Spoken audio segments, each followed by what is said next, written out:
You look beautiful. Aw, thanks. Beautiful, beautiful. Good morning. Good Morning. That was morning. interesting. Yeah. You could have done it like Silver Hair Stacker. Well, he does it so much better. I know he does. He has a knack. He has Yeah, a knack. he's really good about that. So I hope I went into YouTube and there was I couldn't figure out how to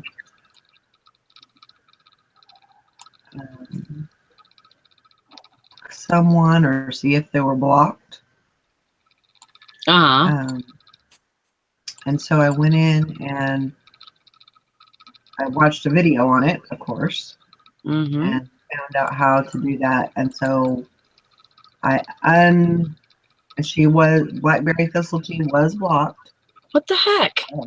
I don't know how, but she was. Wow. And so I unblocked her. So she should be able to make it in. Was Chicken Fried Steak blocked too, or no? Yeah. She was not. He.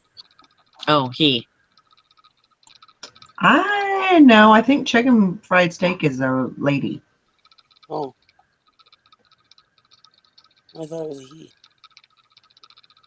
Maybe that's why they don't come around anymore, because we don't know. If I'm not mistaken, she's a lady. I could be wrong, but I think the last time we talked, I think I asked her. God. Dogs are fighting.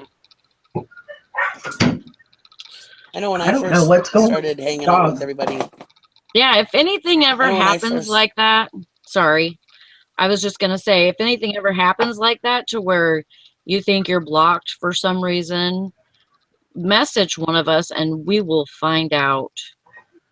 Because, I mean, obviously that was a big mistake because we would never block you. No. I'm so sorry, the Blackberry Thistletea. Especially her. I know. She's so cool. And I apparently I got it fixed, so I think we're good. I think what happens is sometimes like if there's a troll coming in, I think sometimes because you have to line it up with the comment. Yeah. And sometimes I don't know. Yeah, maybe you just click on the wrong thing or whatever. Right. Yeah. Yeah. That sucks, but yeah, just message us. If it's something that you did, we'll tell you. Right. We don't have any problem with that, but like, you have to be really, really bad to get blocked from the show. Yeah. They haven't blocked me yet, so. Huh. Did you see what Ginger said? Yeah.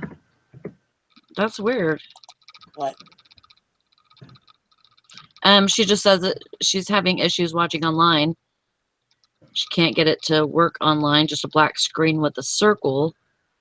But on my phone, it works fine. Yeah, I would say restart your computer like Valerie said. Because sometimes, you just have those little glitches. Yeah, and sometimes it's YouTube. I mean, sometimes YouTube is glitchy too. So there's so much going on that site. So like when I sound like a robot or I don't do that on purpose. I thought you wanted to be Mr. Roboto. Fishing and Pickin says he's got the black screen also. That's weird. That is weird. Good morning, Sandra. Huh. eBay glitches yesterday, YouTube glitches today. What the heck? Ginger said it's the second day of it. Huh. That's weird. I'm sorry, guys. I would just say try to keep restarting because you are such a brat. What happened? I didn't look at the that chat. was funny. That was good. Fishing and Pickin' says, kidding, my eyes are closed. Oh, jeez. It's so goofy. Such a kidder. Such a kidder. And I would not just restart my computer. I would like shut it down and turn it back on. Because they say that, I know back in the day, I don't know if it's still the same way. My computer knowledge is old. But I know back in the day, it made a difference if you actually shut it down. Yeah. You know, usually whenever I have like issues when I'm sounding like I rarely restart my computer. I usually turn it off and then, turn it back on, completely shut it off. We got a mouse in line today, though. Yeah, I hear it. Sally's pet. It's not mine. There's no mouse right here. I'd be freaking out right now. I know. Sally's pet mouse.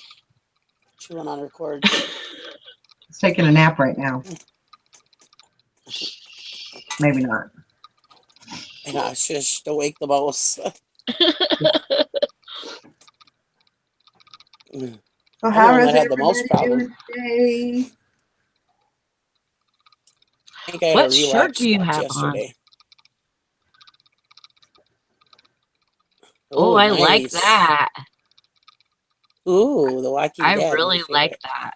It's actually, Julie got it for me for, I think it was Christmas.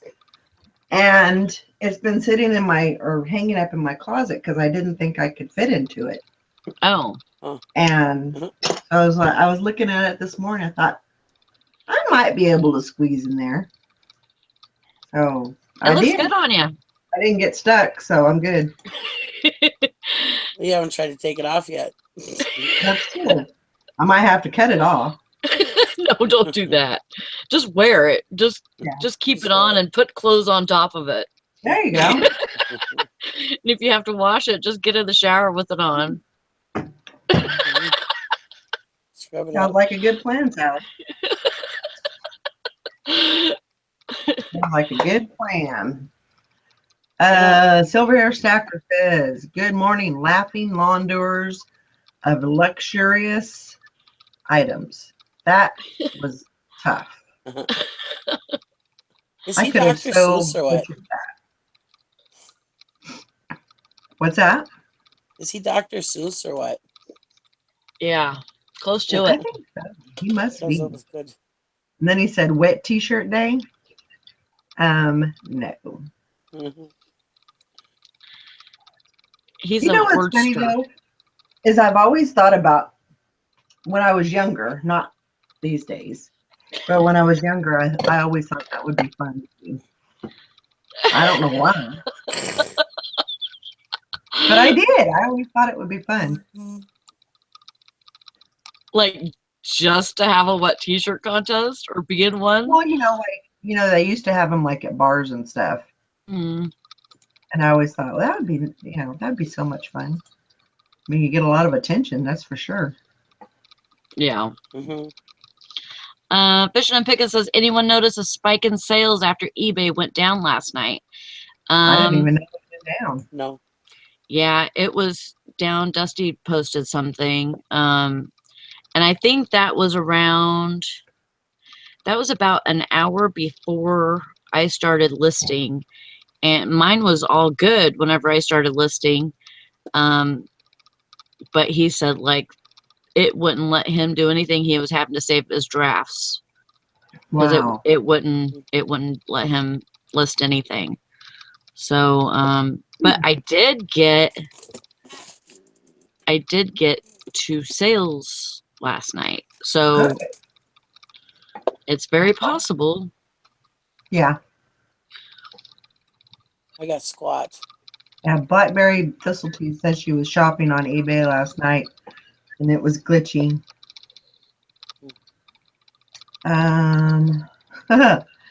King Rat says, never too late to enter one, Val. Okay. Like I said, that was in my earlier days. I'm out of that realm now. Morning, Grandma Wrinkles and Matt Flender. Yep. I'm a little too boob deprived to do something like that. If I wasn't fat, I wouldn't have any. Hey, I thought that too, but I was able to wear a double D the other day, and I did not think that I was a double D. But I think it's mostly fat. Well, just throwing that out there. I had no idea. But I think it's got to be my side fat or something that, you know, I pushed it all together and made some boobs. Oh my goodness. Oh my goodness. So we will talk about anything. You started it, Valerie, so don't give me shit. I did not. All I was talking about was a wet t-shirt contest. Mm-hmm. That was it. I wasn't talking about size or bras or anything like that. Well, I just wanted to add to the conversation. Yeah. She felt left out. I did. All right. Silver Air Stacker says, so today is the reveal of the guys rule girls drool contest? No. This actually isn't over until May 8th, right? Yeah. Yeah, May 8th. We got some time to kick your ass.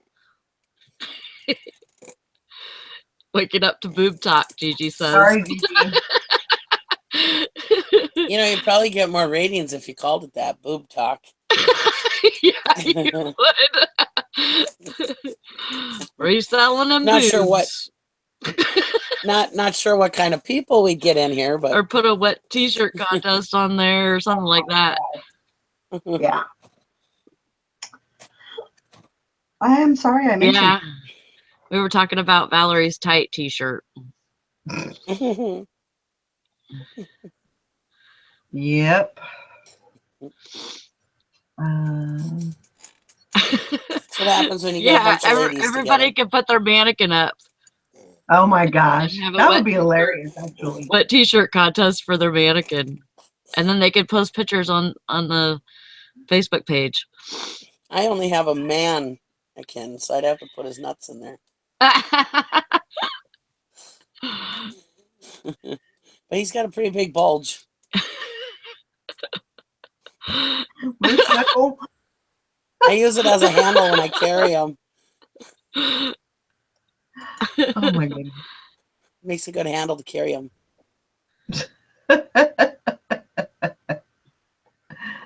Oh my goodness. First, he's in touch with his feminine side though, because he wears bras too. Hey, that's all right. It's all good. It's all good. I figure as long as I don't get the nuts in there, he can work as a boob model. I found some hills last night, and I was like, "These are totally drag hills." I get so excited when I find drag hills. Well, you know, that's the thing too about. I don't know where I heard it, but let's see. It was on a video or something, and it was to keep an eye out for larger sizes, mainly for, you know, people that dress in drag. Yeah. Or, you know, there's so many people that dress in drag. Yeah. I mean, it's a lot more accepted now than it used to be. Mm-hmm. So. Fishing and Picking wants to know what the size is on your mannequin, Val? What bra size? Oh, heck, I don't know. You don't know? What size is the mannequin? I think she's like a C. I don't know. She looks like a C to me. Probably, yeah, she's probably about a C.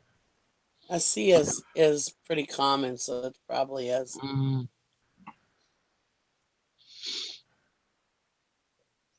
Grandma Wrinkle says, I found some fake boobs at the Goodwill, and I thought they would be perfect for making my larger sizes look good on the mannequin. But I looked up comps and found out they were actually prosthetic, and I sold them for about $35. Now my mannequin has no boobs again. I was just going to say, I wouldn't waste them on your mannequin. I'd get those up and selling them. Yeah. Mm-hmm. Yeah, I found some, actually those, they're the, like the mastectomy. Oh, I don't know. Let's see. Yeah, Bishop Pickett says, haha, no, like, how tall is she? Y'all are worse than us guys. Oh, sure. She's probably a good 6 foot tall. Yeah, well, without her head. Well, actually, with her head, she's probably about 6 foot tall. Because I'm 5'6". Yeah. So our auctioneer calls them dancing partners. There you go. Yeah, those mastectomy bras, they really do pretty good. I have mine in lots of 3 right now. I have 6 of them, and I have them in lots of 3 because, I have sized, one's 42 double D and the other one's 44 double D. Mm-hmm. And so I put them in lots of 3 and stuff. And so I'm thinking about splitting them because I thought, thought that they would sell better like that, but maybe the price is too high for 3 of them or something like that. Yeah, I think I mean, they're not great. I think I want to say I got 12 to 15 out of mine, and that was per bra. So yeah, I'm not asking much for them, and with the free shipping, I think I'm asking 18. Nice. That's pretty good, actually. 18 for each bra. So, well, not really. No, I gotta look. It's probably more like, I think it's like 36 for 3 of them. I'll be right back. So still pretty good. Yeah. Yeah. Grandma Wrinkles. Yes, I use a steamer. I also use a steamer now. Sally is a steamer user too. I use mine is the Shark. It looks like this. Let's see if I can get it without. So it looks like that. It's like a little handheld. That's heavy duty, man. Oh yeah. Mine's just My Little Steamer Mini Go or something like that. I found it, so, and it works great. Gets the wrinkles out. Yeah, I love mine. I like, when it broke down, I was just like lost. Yeah, you were. You didn't know what to do. You're like, no. Well, I tried to do it with an iron, just using the steamer. Yeah. And I might as well just put them in the washer because that's basically how they came out. They were like soaking wet. I was like, well, this is not going to work. Yeah, and don't ever put like a drop of Febreze in your steamer because it will spit.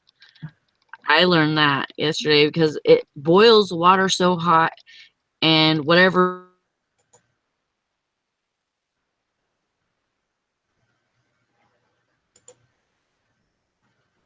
Me? You froze for a minute. Okay. Sorry. It's fine. So what was I saying? About the Febreze and putting it in your. Yeah. if that water starts boiling, whatever's in Febreze, it just makes it foam up and it just comes right out and it just starts spitting at you. So just use regular water. And what I'll do is I'll probably spray Febreze on the, and just mist it with a Febreze, and then use that afterwards. Yeah, that's fine. Silver Hair Stacker says he steams all of the used underwear that he sells. Really? With the steamer. I think he's just joking. You're hoping he is.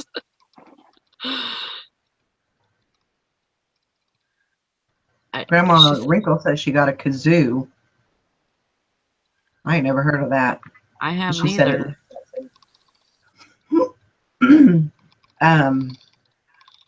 She says it spits only with only water and soaks the clothes.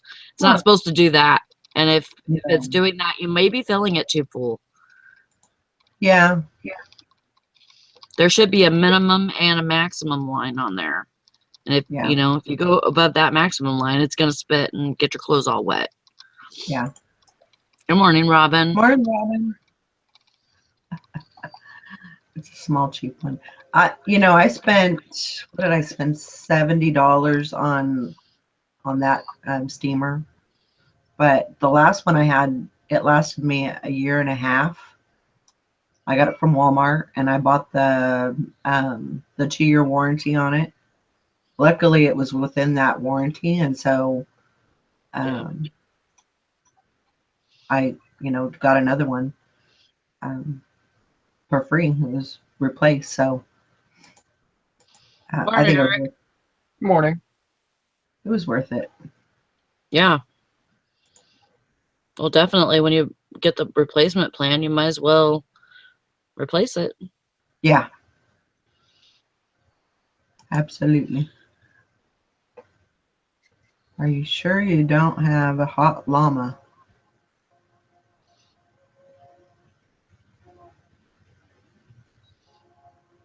A hot llama. That must be a steamer brand or something. I don't know. I don't know. I ain't never heard of that one. I don't know. I don't know what he's talking about. How's it going, Eric? Might be a Texas thing. Not too bad. A little frustrated with eBay last night, but that was all. Yeah. Yeah, by the time I got on there, it was fine. It wasn't messing up on me or anything, and that was about an hour after Dusty posted his thing. Yeah, it was like an hour, but that was like prime shopping time too. Mm-hmm. Do you think you lost sales because of it? Who knows? I mean, you can't really say yes or no on something like that. I mean, it's not a big deal, but it was frustrating because you start to get into a listing groove, and then bam, it kind of sucks. I mean, I just up one little small batch of listing, and I was getting ready to start the next, and then suddenly I couldn't do anything. And it's like, so it just kind of takes you out of your groove. Yeah. I agree. That was a good one. Yeah. Sorry, I didn't get it.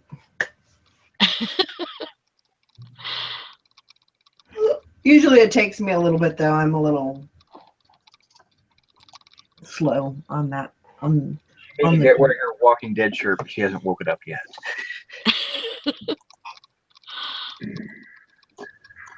I'm telling you, she needs to go get in the shower with it on. Mm-hmm. No, I'm good. So she can have a wet t-shirt. A wet t-shirt contest. I'm sorry, Robin. Is anybody else getting the penny listings right now? What's a penny listing? I didn't even know that was available. Yeah, I got it yesterday. It says that it started April 23rd. But I don't remember clicking on it on April 23rd. I seen it yesterday. Anyways, it's supposed to go to the 26th, which is tomorrow. Nope. And huge savings on insertion fees. Pay only 1 cent per listing for up to 500 listings. Since I've been out of listings for the month for the last week, it'd be nice. But I was looking in my messages and I didn't get anything. Maybe it's because you're the next level now. Possibly. Yeah, I wouldn't really do Maybe. much. Oh. That's true. Yeah, I know when it was a higher level store, I didn't get any promotions hardly ever. I feel so left out though. I haven't had a promotion in a while. Yeah, Fishing and Pickett says I have 1,000 free listings until April 28th. Woohoo! Nice. That's nice. Take advantage of that. Yep, get to listing. So somebody was interested in kind of what the numbers were for the challenge. I did 44 last week. I did 5. Did? Good job, Eric. That sucked, but not worse than me. You know, like I told Sally, it's better than 0. True. So if you're above 0, you're doing good. That's what I see. Jason had like 10. I know that much. I had 85. Fishing and Pickett says he did 340 so far. Holy crap. That's fine. That's awesome. Yeah. I'm sure that's fine for you, Eric. No, that's fine. 340 so that's great. Since he's on your team. Oh, I didn't even think. I wasn't even thinking like that. I was thinking more just congratulations on his efforts. So. Well, that's sweet of you. We have to have something to compensate for Jason. So. I thought he said he had 1,000 drafts so far. No, he'll have this week. Or not 1,000, but 100. This week he's going to launch like 300 auctions this week. So. Wow. Did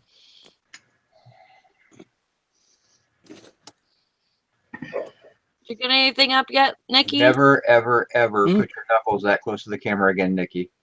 Sorry. All I saw was a crack and skin on either side. I thought somebody was moving the camera. Yep. Sorry. There. What are we looking at? I'm mooning everybody.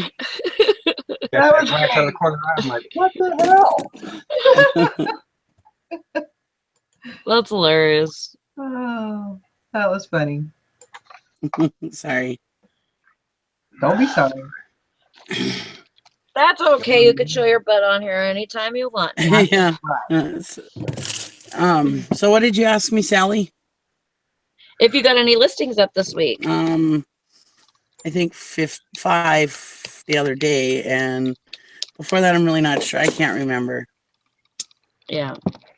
I've been so sick and in a daze this last week. I can't remember what the hell I've done. Yeah.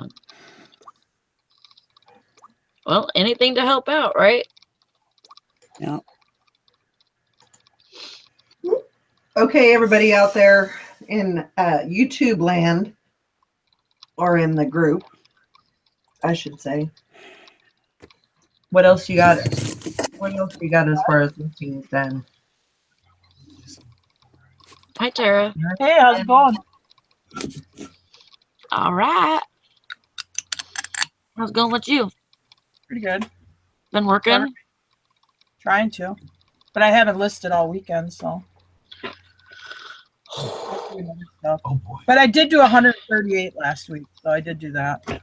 Awesome. That's good. I'll list sometime today or tonight. I got a little project I have to do this morning. I got a load of scrap metal I got to drop off. And then this person gave me a covered wagon. It's missing the canvas, so I'm going to go pick that up because I think I can sell it. Awesome. As in a full-size covered wagon? Yeah, it's like a hayride one. Yeah, but it's a little narrow. Yeah, it's about 2/3 regular size. I would say it's not. It was made for parades. It's got car wheels. It was made to pull kids in a parade like you're in a fake Conestoga wagon. But it's cute. You're not marching across the prairie, and is what you're trying to tell us. No, I don't march across the prairie anyway. But no. Only if you have a truck pulling it. It's on a hay wagon running gear. And you might as well ride the truck because that's got suspension. The wagon's gonna be bumpy. Anyway, so we're gonna go do that, and then it's an empty house, and she asked us to clean out the garage, but there's like a bunch of chainsaws, and the guy had pretty decent tools and stuff, so I'm gonna go check that out and see what's in there. And just clean it out and take care of it. Yeah, the price is right; it's free. So the last time, what was that? What did Vice sell for? Oh yeah, she was like, she had a different house she was cleaning out. She just took all the tools in the garage and threw them in bins for scrap metal. And Jim's over there picking through them. There's like snap-on vices. I think he sold it for like $170. She's just shipping it to scrap metal. The brass guards on the jaws of the vice were like worth $30. Just the brass, not including. Yeah, any replaceable jaw vices are usually worth decent money. Oh. Anyway, yeah. So they usually had decent tools, so we're gonna go check it out. Yeah, she was loading on a trailer, taking it to the junkyard. those guys at the junkyard would have been happy to get it. That's where you got. Yeah, that's where you have to have a conversation with her. Say, hey, before you do any of that stuff, just let us go through it, and we'll. You throw $100 every now and then, Yeah, we went through it all right. Yeah. Well, she's actually a friend of mine, and she moved out of state. So now she's got the second piece of property up here that she just wants to clean it out because it's listed for sale. So that was a gig there. Anyway. Yeah, I had the dolly off the truck. I'm taking the tool cabinet. I'm taking that vise and a bunch of other tools, some electric motors. Yeah, I went through that whole trailer and cleaned it out. Wow. Yeah, my stepson does that. He cleans out houses for banks and stuff like that. And every now and then he'll swing by and drop me off a few things to list, but. Yeah, by the time they're getting to it, they're pretty wiped out for the most part. So. Jim used to sell real estate, and he used to do that a little bit on the side because he'd hear about it through the real estate office or whatever. And then what he'd do is he'd go in there, and he said he'd pitch them a price, like if they had good stuff. But a lot of times, if they didn't have enough good stuff, they'd pay them to take what was there out. And then sometimes he'd find some stuff. But this is in the days before eBay, before he was doing eBay and stuff. Yeah. No, the way it works for him is they're contracted to the bank.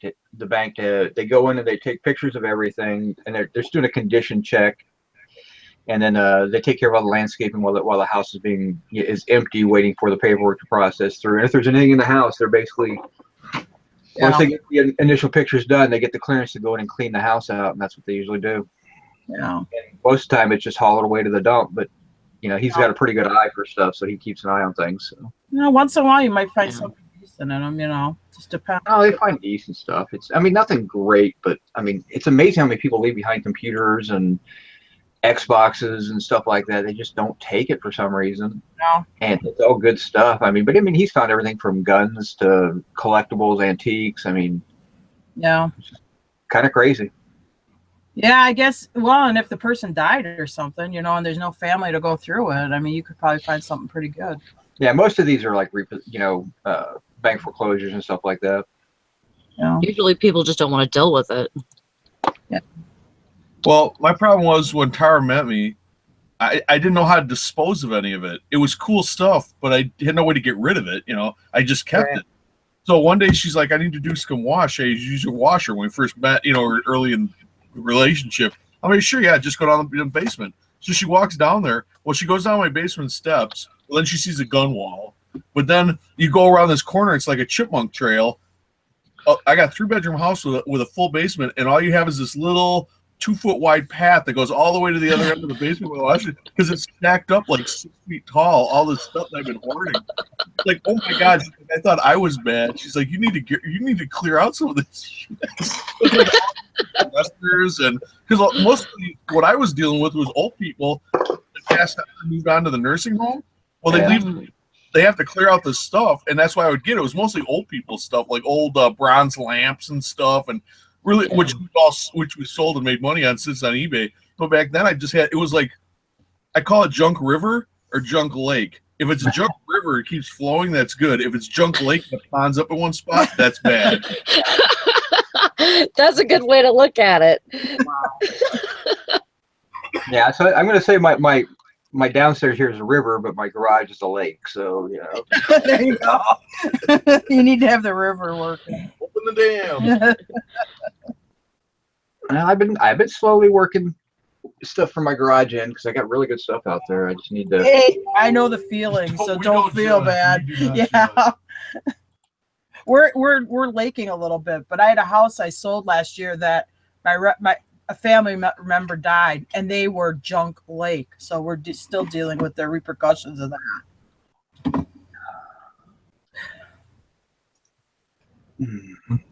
Together. Good morning, Sherry. We bring out the worst in each other. Good morning, Jason. Good morning. Are you awake? Kind of, sort of. I literally just woke up. Yeah, you look very tired. Yeah, I was up till 3 a.m. listing. Wow. Yeah, I'm taking this seriously. I got to beat Tara. Well, you might have had it list all weekend. All right. So how many do you have, Jason? I'll tell you if you beat me. Oh, you spooked Jason. Right now, I'm still at 124 drafts and 11 items listed. Oh boy, yeah, but when you put those drafts up, you'll be right where I'm at. Well, good thing I took pictures last night. I better list today. You can list all you want. You still ain't gonna catch up. Oh, yes, you can. Yes, you can. I believe in her. Yeah, by the time Jason gets done with his draft, so he's going to be over 300, right? Yeah. Yeah, we got to the 8th. I can do over 300 by then. Yeah. That's what I'm saying. That's okay. I got a stack of 200 catalogs here I can bang out in a day. The end date of this challenge is my birthday. You should just give it to me. I thought the end date was today. No, it's the 8th of May. Oh, okay. This is Jason's birthday week. Oh, yeah. We got some time. Well, that one is my birthday. No, this is Jason's birthday week, so you got to let him have it. That's true. Don't mess with my birthday week, girl.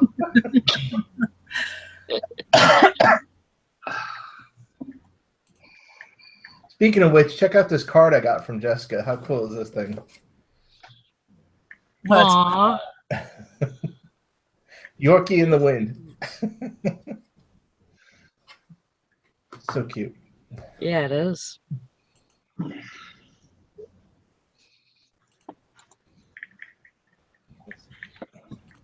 sub? So Sherry, we've got a new computer. Hopefully it's better than that crappy laptop thing she was using. Oh God, I know. Oh, you have another Jason to share your birthday week. Because it's Thursday.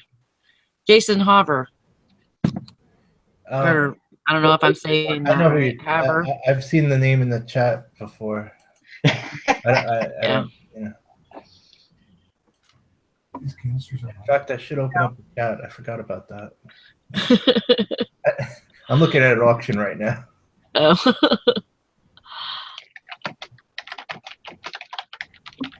In fact, I have a goal of listing 20 items while we're on this morning show. Awesome.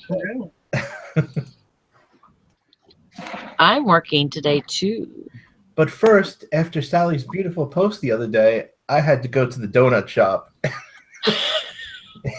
you like that?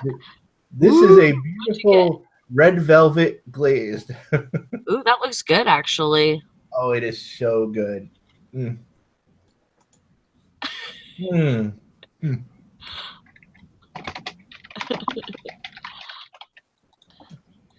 Yeah. Actually, we put our numbers up for the bakery case. We put our donuts, our number of donuts up that we're making, because the other day the regional supervisor came in at 8:30 in the morning and we were already sold out. So he says it's time to, because we're getting busy already. Yep, it's time to up your numbers and fill all of the trays. So got to watch your throwaways and see where you end up at. You'll get the right mix. Yeah, we do that. We have a build too and all of that. So, Right. But usually, we have been doing really well lately. That's cool. It's so funny. I like just before I came on the show, I like tiptoed into the kitchen and like grabbed this donut. Dog didn't even notice he was out cold. I don't get that opportunity. My dog hear me walk into the kitchen. It's like, oh, are you getting something for us? I think it was the quietest I've ever been. And I got my hand in the box, and then you know how you like look up real quick. Usually, like an ear will go up or something. He's got like those little antenna ears. But it was all good. I can't really do that because mine can kind of look at when Mason is standing right there, his head's above the counter anyway, so he's like, "Where's mine?" And I can't bring donuts in the house, and my mother got him addicted to donuts, so he's got a real issue with donuts. So. Yours are so big, you probably have to step over them and get into the kitchen. Yeah, they kind of have a tendency to block things in the way, but rides him to the kitchen like a horse. Yeah. Well, he has addiction issues with Subway sandwiches, so we're not allowed to bring Subway in the house. And donuts. And Subway is not my fault. When I got him when he was 5 months old. And the idiot, now this is a 5-month-old puppy, and the idiot owners I was able to get him away from him. We're feeding him a Subway Philly steak and cheese sandwich for dinner every night. Oh my God! Jesus, I don't eat that good. 70-some pounds when I got him, so I mean he was a big dog then, but wow, just horrible way to treat him. And yeah. So I mean, you bring Subway and he goes ballistic. So a dog can actually be malnutrition that way very easily. Yeah, he was not. Yeah, which is really crazy because these people they were Chihuahua breeders and they raised them and showed them and everything, but they didn't understand how to handle a real dog. So yeah, that doesn't make much sense at all.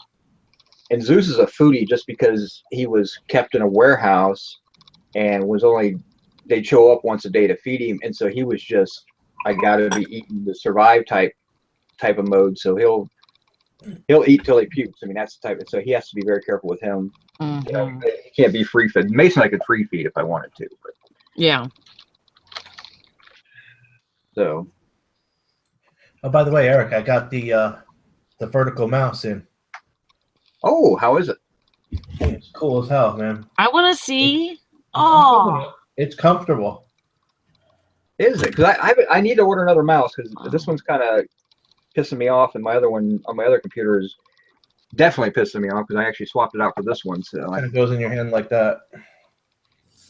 Wait, go this way a little bit with the.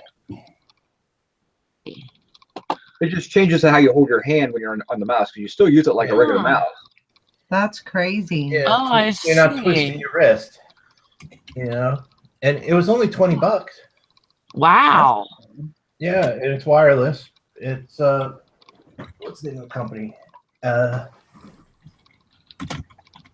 Anchor. $20 on Amazon Prime, and it works great. Very comfortable. It only takes like because a minute to get used to. I'm like this, right. You know, and it does make my wrist like crack and stuff whenever I'm using my mouse a lot. Yeah. You know, people like us were always on the computer like all the time, so I'm always looking for little like saber things, you know. But you needed one of those ergonomic computers that had the keys like this that were kind of angled. Yeah, those were nice too. Yeah, I enjoyed those. I had one of those. Those are nice to find if people still buy those things. They bring decent money. I don't really type that much when I'm doing my listing. Honestly, I mean, it's because most of it sells similar. I type a title, cut, paste, I'm done. I mean, I've got a template I load up for, you know, my little blurb I put in my every listing, but other than that, it's pretty much it. Did you do my photos? She's like, "Bitch, what'd you do with my photo?"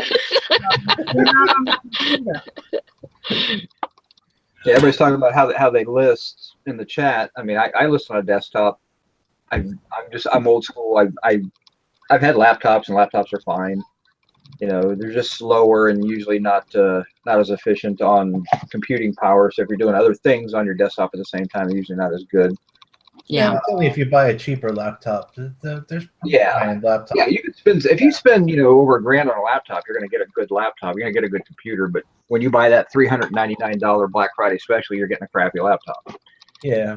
mm-hmm. You know, I have a laptop too, but I find I don't use it very much. Barely, actually. Yep. I don't know. I like the big screen. I like to be, if I get more work done if I'm sitting here at a desk. Like if I have the laptop, I'll go on the couch and like 10 minutes later. Yeah. Yeah, see, I use a dual screen system on my computer, and I actually have 3 because I have another computer that I run the Hangouts on. But I like to have my photos up here and my listing over here, so that way as once I take the photos, I don't have to look at the product again. So I'm sitting there typing, and I'm just going off of my photos. And if I find that I can't figure out what I'm trying to list by my photos, and my photos aren't very good. Yeah. So it's a way and that way I do it in batches, and I use an iFi card in my camera because I'm still old school. I use an old camera, and it just automatically loads the pictures into my computer, so I don't have to worry about that. I can't list from a phone. It drives me crazy.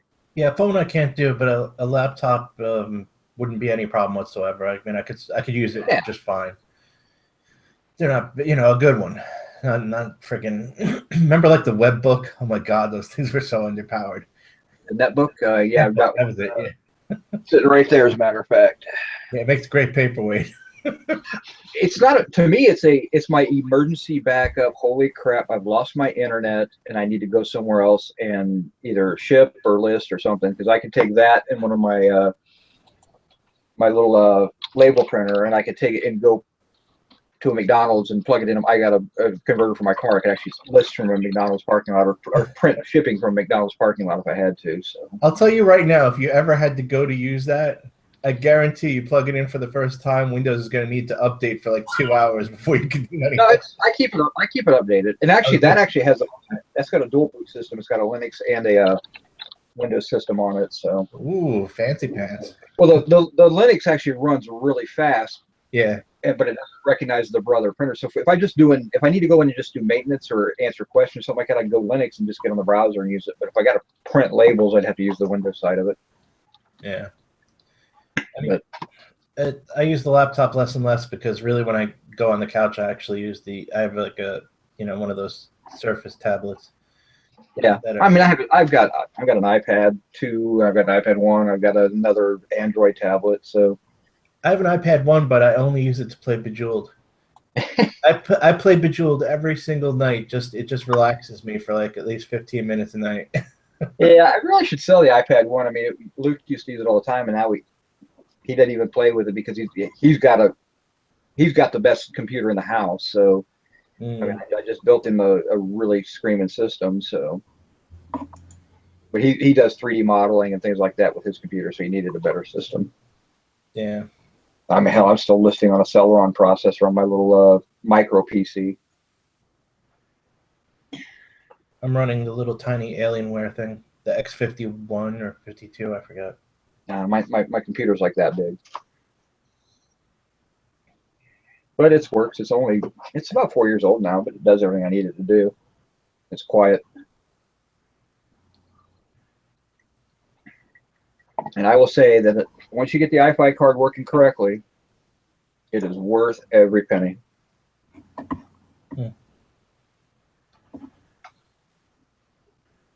But there's nothing like just taking your photos and it automatically loads onto your computer. Yeah, that's cool.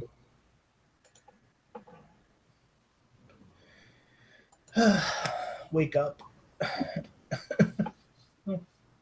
I have an extra LG Stylo laying around, Terry. I don't have an extra iPhone. I have an iPhone 4 laying around somewhere, but yes, we'll stop with the computer talk, Robin. Stop. Me and Eric always go off on like little tangents on some type of subject. Well, that's what the chat was talking about. With what do you list on and everything. And you're Val, you're listing on your phone, or you're kind of finishing on your phone. Me? Valerie. Oh, I was gonna say, I don't use phone. You talking to me? Yeah. Are you talking to me? Are you talking to me? Yeah, I don't have a Jersey accent. I can't tell if she was trying to be a tough girl or like one of those like little girls out on the hopscotch court. Yeah, Robin, who said, "What do you guys speak in Japanese? I don't speak computer." She was the one that started the whole discussion. Oh, is it? Oh, yeah. I see how you play, Robin. Okay. That's weird. So with me, I'm listing down. I do all my drafts, my measurements, everything on the computer. I start the listing. And I because I used to do everything on my phone, but there's options on the computer that you don't have on the phone. Yeah. So that's why I just do my drafts. I do the fill out everything I need to on the phone, and then when I go take my pictures, I just upload them directly to eBay on my phone, and it works great. It doesn't use up any of my space as far as my pictures. Are you using your phone for your camera? Yeah. Oh, okay.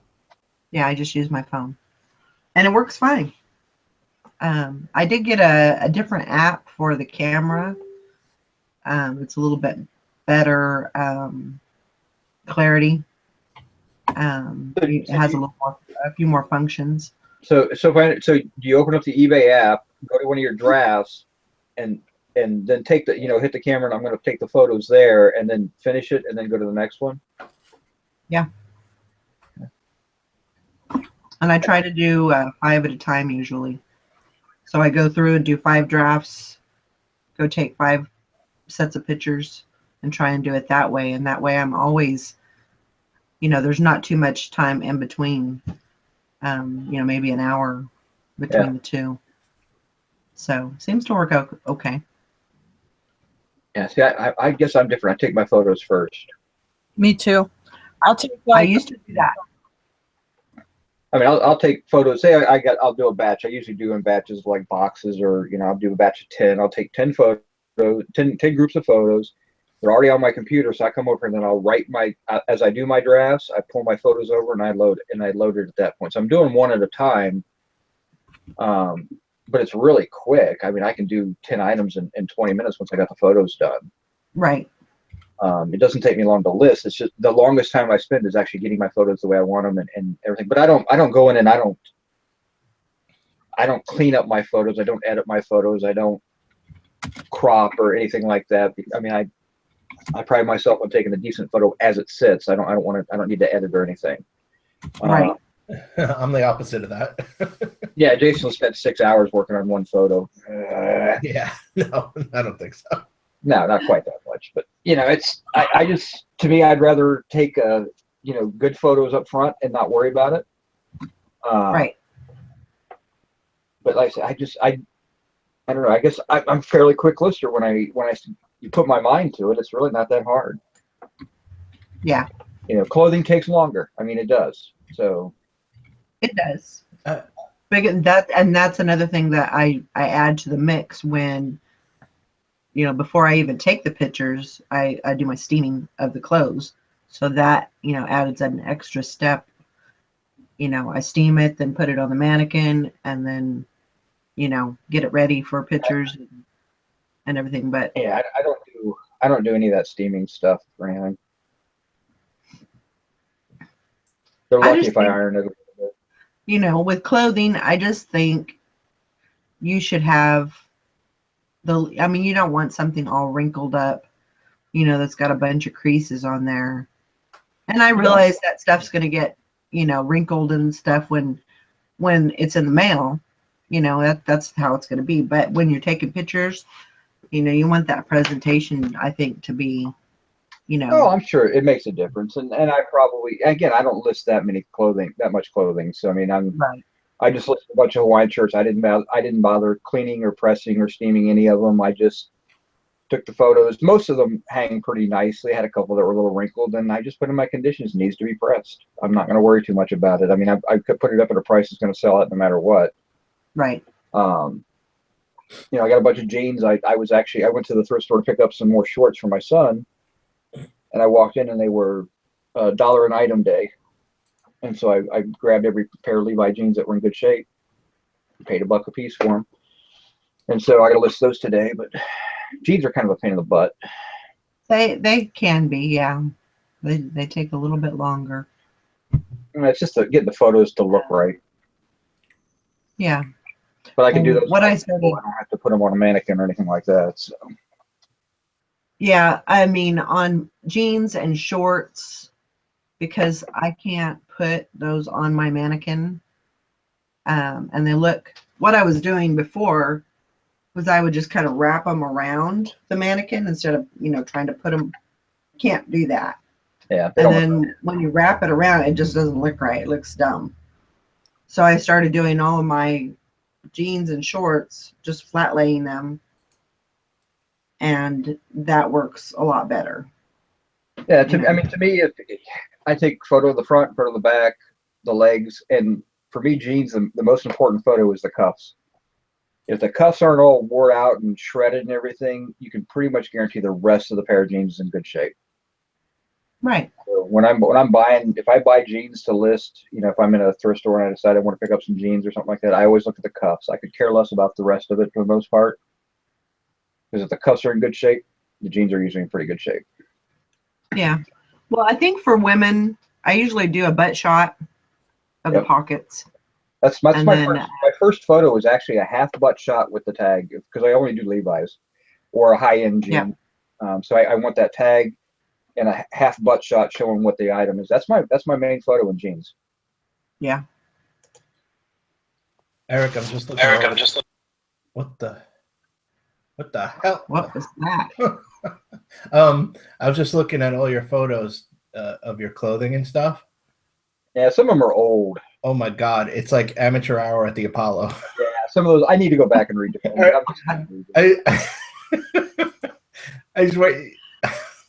Yeah, some of them are pretty bad. Yeah, let me put this. No sharing, because I don't want anybody to see my stuff. No. Of course not. I'm talking side chat here. Oh, okay. I would never do that. Yeah, no, I don't care if anybody on the panel sees it. That doesn't bother me. Yeah, of course. Guys, look at this. I got to see because which one are we talking about? Because like I said, I got some stuff that's probably 3 years old. Mess. Okay. Oh, but look at this. So there's a reason for that to be that way. Explain. What does the title say? What does the title say? Destroyed. Destroyed doesn't mean wrinkled to death. No, just those are destroyed. That's actually a category, a way to list clothing. Those are from like the 40s, but they are nasty. I have those sealed in a bag because they're stinky, smelly. But their hunting clothes. They're supposed to be that way, but they're nasty. I rolled through the pictures and I was like, oh my God. Yeah, that's probably the worst. But that's okay because that's what that title is supposed to be like. There's some of them, if you look in there where it's kind of got a little blue background. Those are my old pictures. All right, here's another one, and this is a recent one. Oh, that's probably one of my wine shirts. Oh no, that's not recent. Oh no. No. That's more recent. That's probably last year sometime. Oh, it looks like washed out. Like it is. I mean, I'm just busting your chops, but oh, I don't care. Stuff sells. I mean, all your regular pictures look fine. It's just some of the clothing. Well, and that was prior to my new light kit as well, and so it makes a big difference. Oh.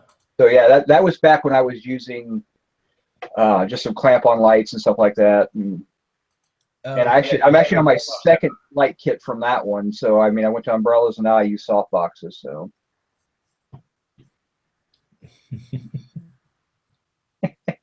Sherry, you can look at my photos all you want. I don't care. Sherry.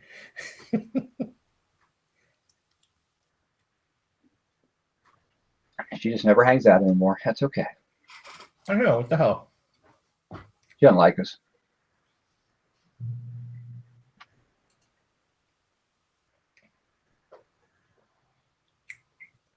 Sorry, I was just reading the chat, guys. Mm.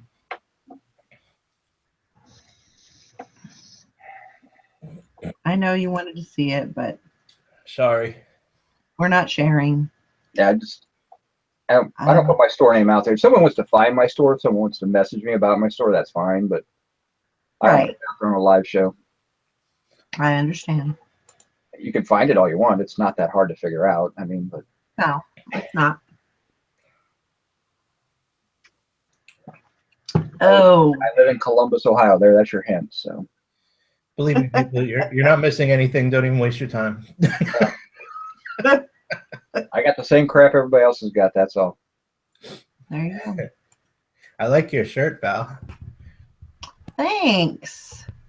Very cool. I was so it's been in my closet since Christmas, and my daughter got it for me, and I was like, well, I don't know if I can fit in there, and I don't know if I can fit in the shirt, and I was like, well, you never know till you try. So I put it on, and I was like, oh, it does fit. Okay. I don't know how I'm going to get it off, but. Silver Hair Slacker said, look for the bird pictures. Are you kidding? Eric's not going to have those up until like 2021. I was thinking about listening to some this week, actually. Yeah. You say that like every week. I'm working through other things. I've got almost everything in here is listed except for this pile of jeans. I got to move it to my other room, and then I'll be caught back up. Margot says, okay, I'm out. If it's just a panel hangout and no one else is included, why stay around? Come on, don't be like that. No one else is included. We just don't want to share anybody's store personal information. We can't just put that on the chat. If we weren't live, I would have no problem sharing it, but we're live, and so I don't know who's going to watch this down the road. So right. Yeah. But if that's what you want to do, then, Yeah, but like I said, you can go find my store. I don't have a problem with that. I mean, buy some stuff. Be my guest.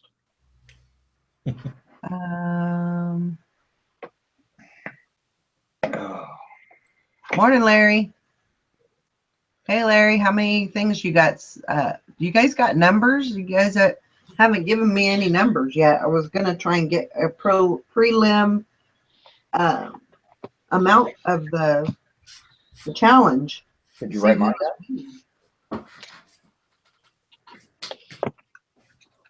What have y'all got so far?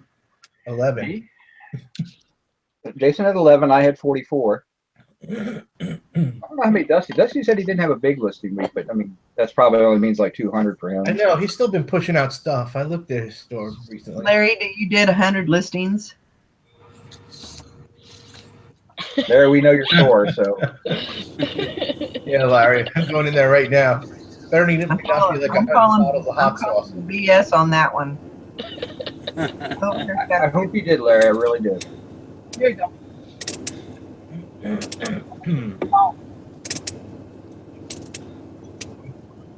Grandma Magic Classic, she's got 50. Woohoo! Good job. I have 5. Yeah. That's ridiculous, fishing and picking. What's going on there? Did you get mine, Valerie? Yes. Okay. Larry has 149 listings in his store. Wow. Yeah. Larry's up his game. Sure.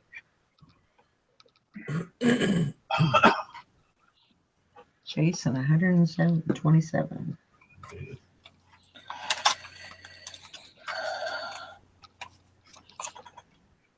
Anything more than 0 is acceptable. That's right. Doesn't matter if you got 1.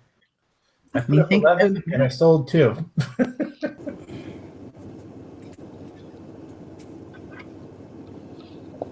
Yeah, we're not talking net here. Yeah, new. Yeah, look at Matt. He's got. I gotta check Sherry's still out. She might have been slacking lately. So. How's the other work going, Sherry?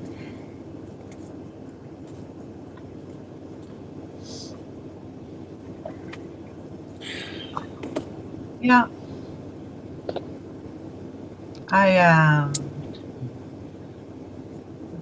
Well, Sherry, you need to get on it. Dusty just did a drive-by. Yeah, I was just gonna say, Bama did a drive-by.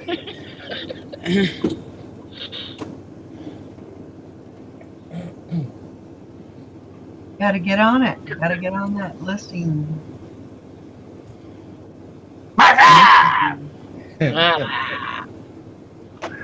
I think that's great. I think that's a great goal to get 1,000 listings by November. Awesome. Ooh, Brown, silver. I hope you don't get to 1,000 listings. I hope is every time you try to get there close, you sell so much you can't get there. How many listings you got, Dusty? For the week? Yeah, we're comparing. 33. Wow, Eric's beating you. Yeah. Just let me know, Robin. I mean, if you want me to put you in 30, I can do that. But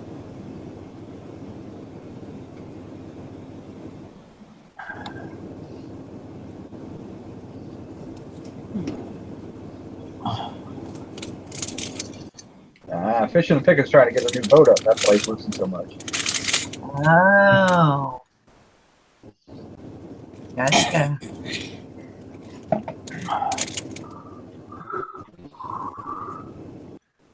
Yeah. Silverhair he planted 18 tomato plants. It slowed down the listing. Yeah. Tomatoes are poisonous.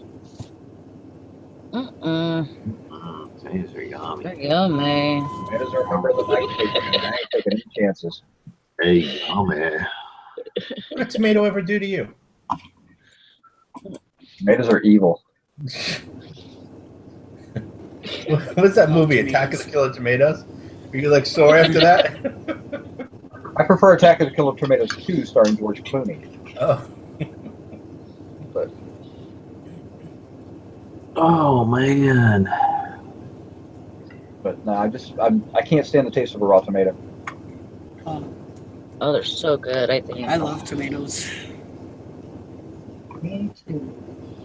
I ate 2 yesterday.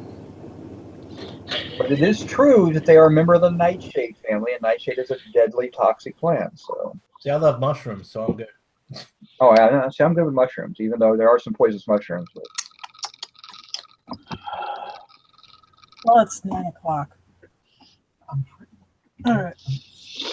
No, it's not. It's 10:09. 9:09. No, it's not. It's 9:09. Yeah. It's 10:09. It's 10:09. Oh gosh.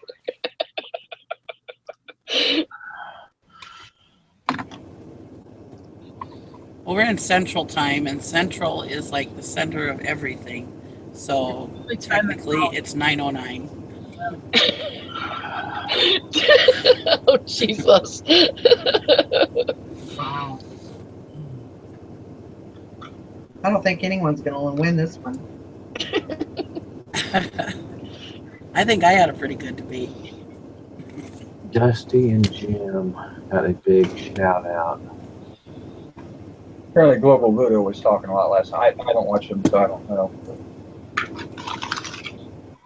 I don't know whether it was good or bad. Because last time good for us. I think it was good. I think he gave you a pretty good shout out, actually. Because he had mentioned a while back, Kristen and I are by name the Alabama Pickers, and he and I've never had. I know like Ron had. So it was a good shout out. Okay, cool. It was good. And he did sound angry. Why? Did or didn't sound angry? It was good and it seems sincere. But then somebody commented underneath, it's like, oh, this is typical voodoo BS or something. Like, well, that's kind of typical, what do you say? Typical global voodoo BS. Except he didn't say BS. That was on your. You're kind of glitchy. So where was the video? Like on his channel or whatever? Probably. Huh.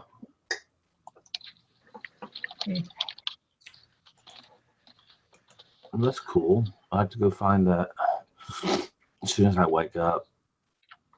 So it turns out, Eric, that guy wrote me back from Gunbroker, and he's like, yeah, that was my boss that wrote the check.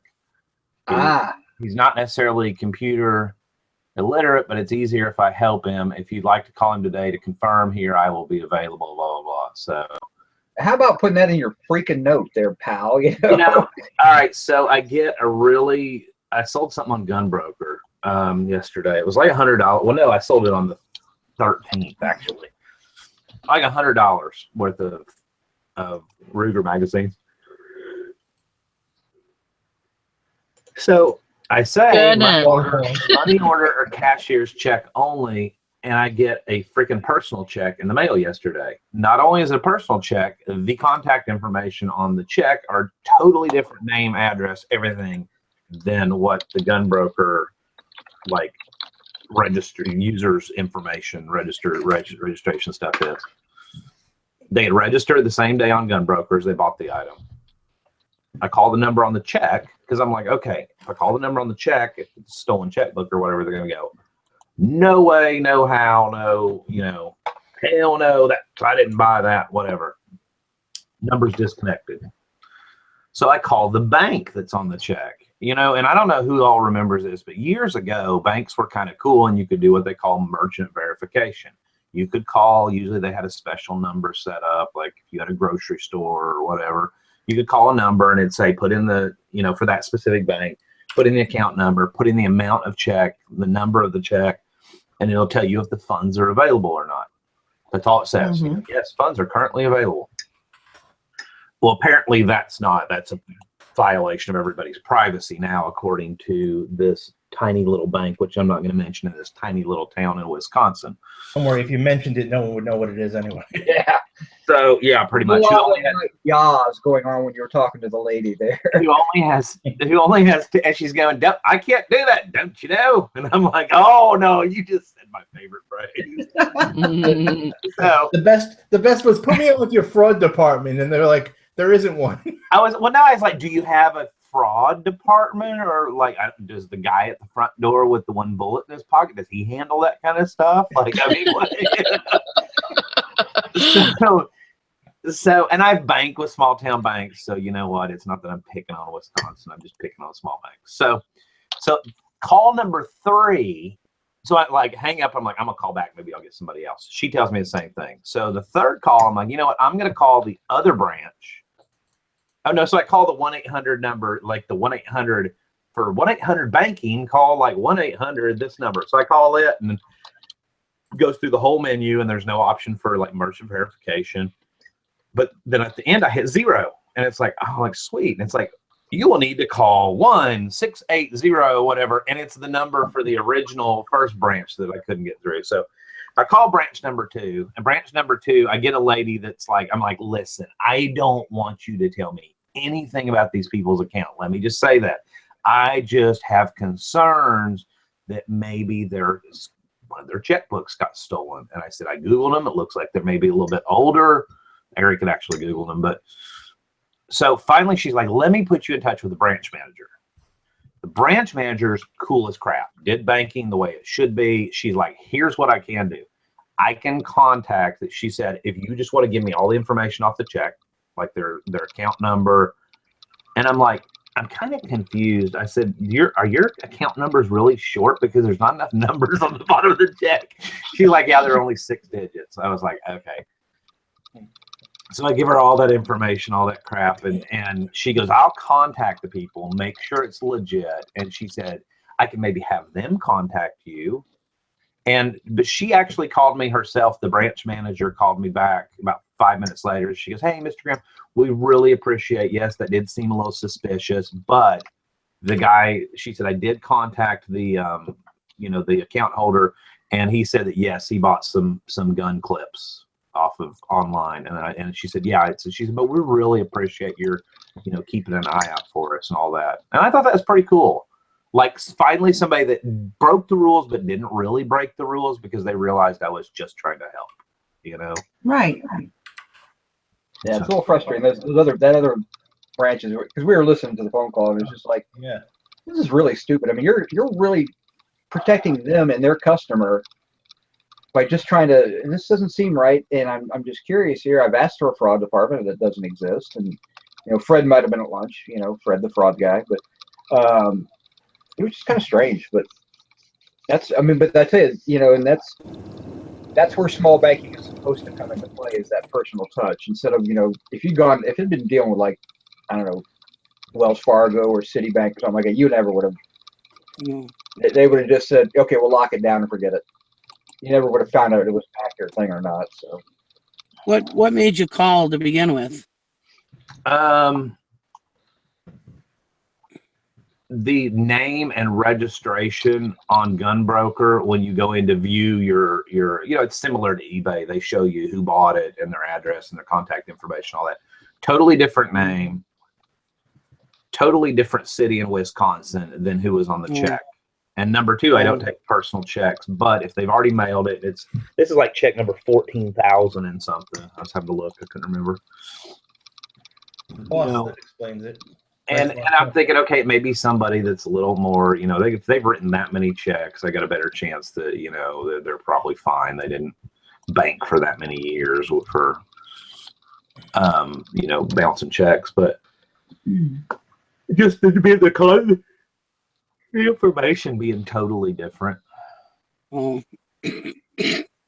the person having been, the person on Gunbroker having had NR next to their name.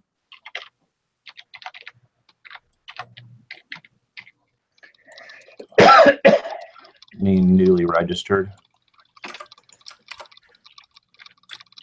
What's really annoying when you hit sell one like this and you notice that they have like the object in like a category that totally has nothing to do with the actual object. Yeah. God, that is annoying. Hit the back button. But yet they got like good money for it out of everybody, because I always search by the most sold, the highest price sold when I'm doing that. Well, maybe they're right and you're wrong. Yeah, okay.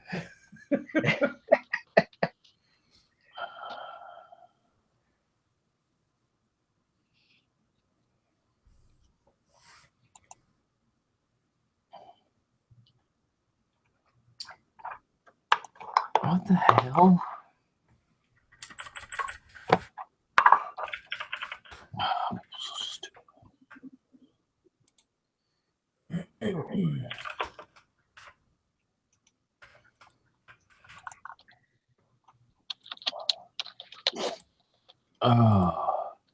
Sales been good, Dusty?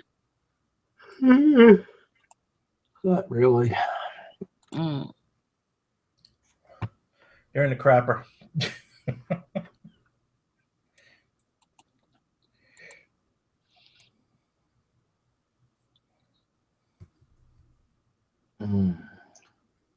You ask too many questions too early in the morning.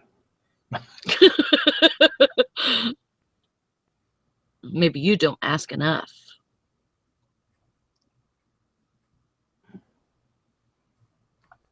What's Nikki doing today? So quiet and shit. I don't know. I think I had a relapse with my bronchitis. I'm not feeling well. Sorry to hear that. Yeah, I was feeling good yesterday and kind of had a pep in my step, but then last night I really started getting sick again. So I think I just overdid it yesterday. Yeah, I hate bronchitis. I'm prone to that myself. You need some whiskey. Do you need me to send you some whiskey?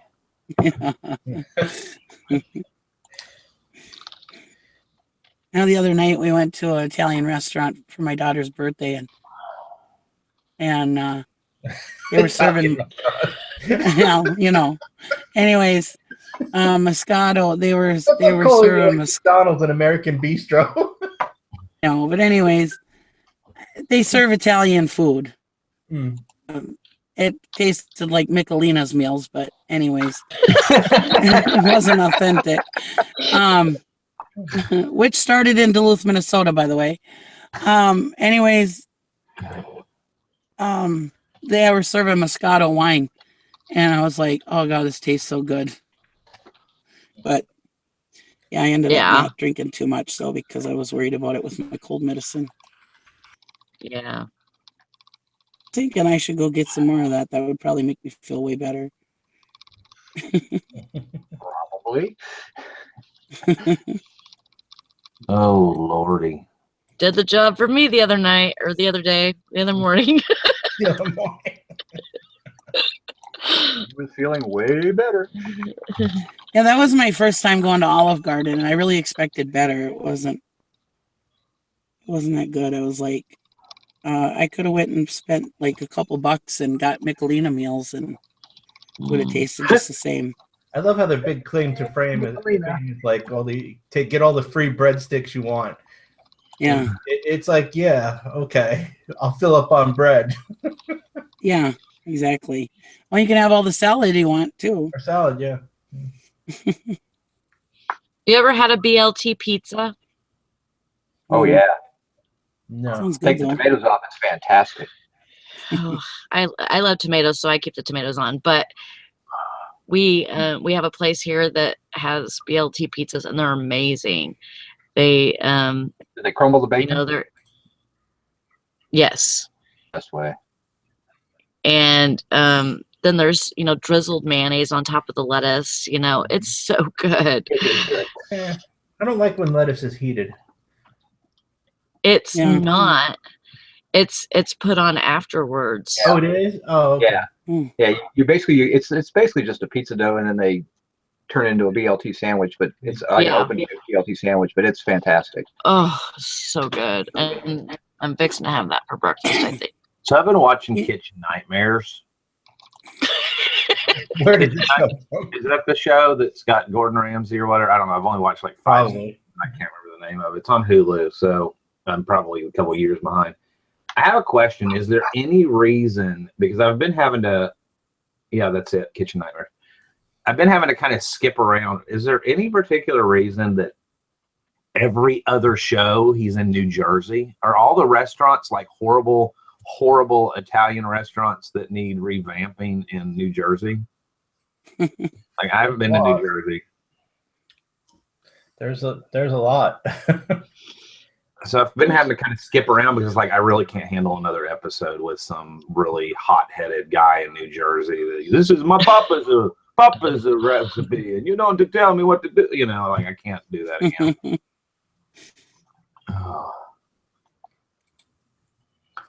Oh, I thought you were from New Jersey. That's why I was asking you, but never mind. Well, I lived in New Jersey for like 5 years or 6 years or something. Well, that's close enough. You're from New Jersey. Sherry says the answer to that is yes.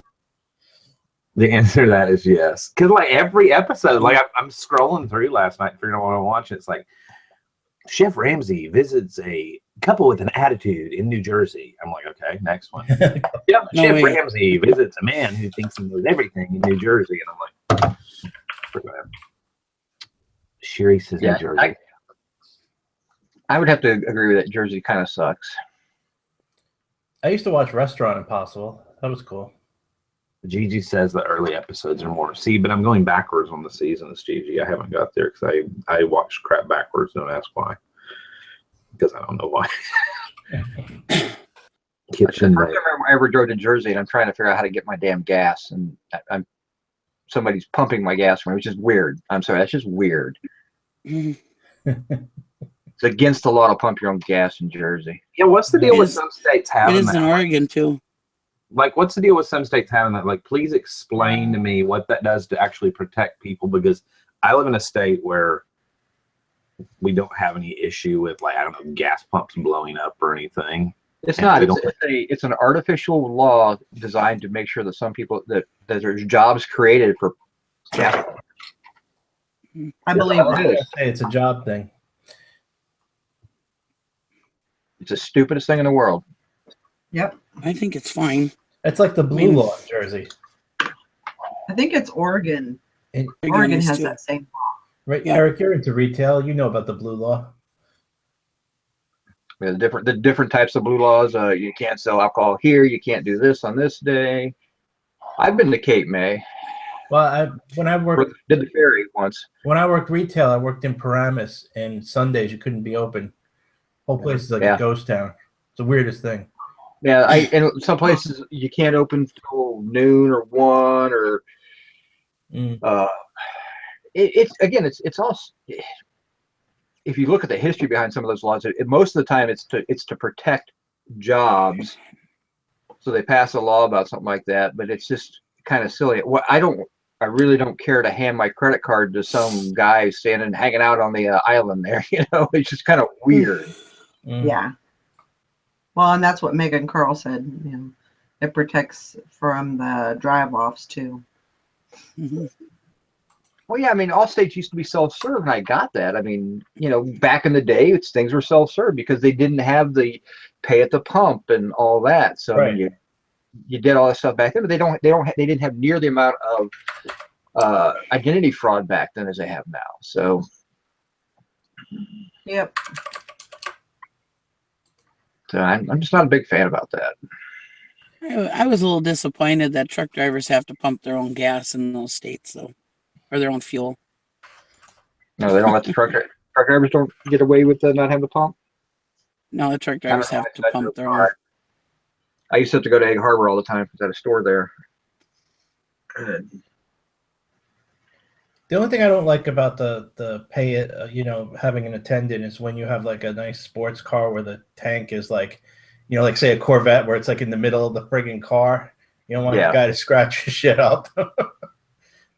Yeah, that's part of my other problem is, if I do something, if I damage my car, I damage my car. I'll deal with that. But, right. Yeah, and again, I don't have a problem. If someone wants to go to a full service station, that's fine. I mean, if they want to offer that as an option. But yeah, anymore, which is weird. We have a couple that have options here. And I also noticed on some of the ones you can say if you're disabled. That's an ADA law. That's pretty much everywhere. Universally, if you pull up and honk your horn because you're disabled and you can't pump your own gas, and somebody is required to come out and pump it for you. Oh, okay. So that's just the way the rules are. But yeah, maybe first world problems because I live in a first world. Sorry. No apologies for that. Yeah. All right. Okay, guys. So I got some totals here. I only got a few. Because not everybody chimed in when I asked for their numbers. Did you get my 5? Yes. So the girls have 327. The guys have 723. Wow, who listed so much? It wasn't me. Fisher had 340 by himself. So I mean, how he's winning this contest by himself. So Who's Larry? So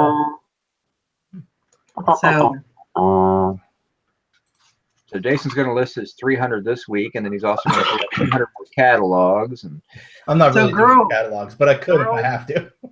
Girls, we're going to have to step it up. Girls. We cannot let them win. That is not going to happen. She sounds like the Empire. Not going to happen. Dun, dun, dun, dun, dun, dun, dun. Yeah, Sherry. I mean, maybe that'll be an incentive. God knows you don't want them to get a big head.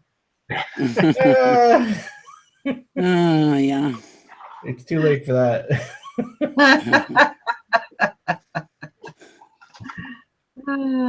I'll go get you my number. All right, that's fine. Girls, wake up, You girls. walked right into that. You walked right into that, Valerie. Yep, you pretty much did. That's okay.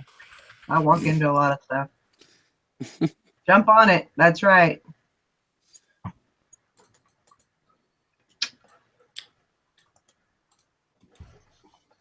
Oh. You got a lot of shipping this morning, Dusty?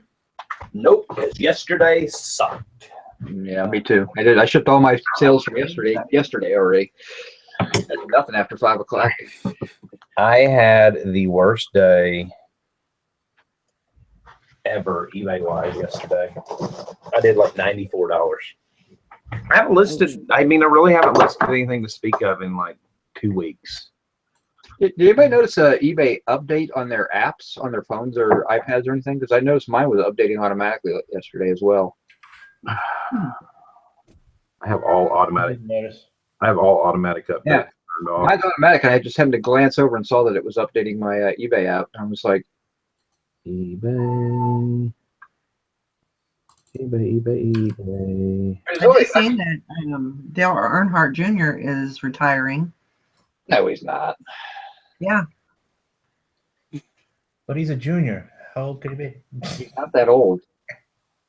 No. He's retiring at the end of the season. I'm just going to update all of them. Screw it. I don't even care.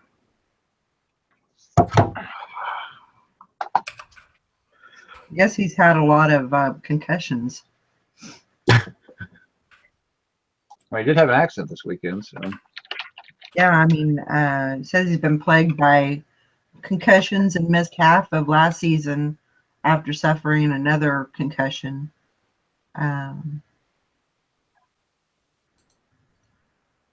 He was married in. He just got married. Married during the off season and stated that he wanted to have a family. So 42. That's fine. I mean, you know, he's had his time. So what's the average retirement for a NASCAR driver? I don't even know. Jimmy Johnson's older and he's still. I mean, I guess it just kind of depends on. Really depends on success. I mean, yeah. Dale Jr. has not had a great career. He's been a good career, but he's not had a great career. Not recently, anyways. So.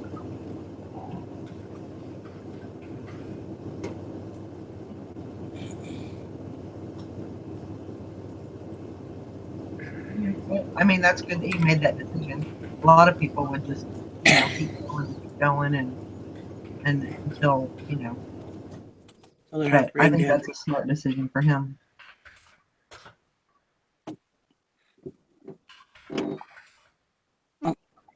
Might as well get out of it now before he meets the same fate as his dad. Yeah.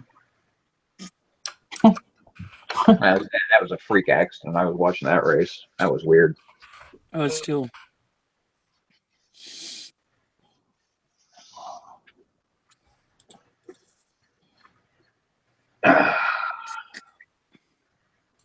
Yeah. So, I mean.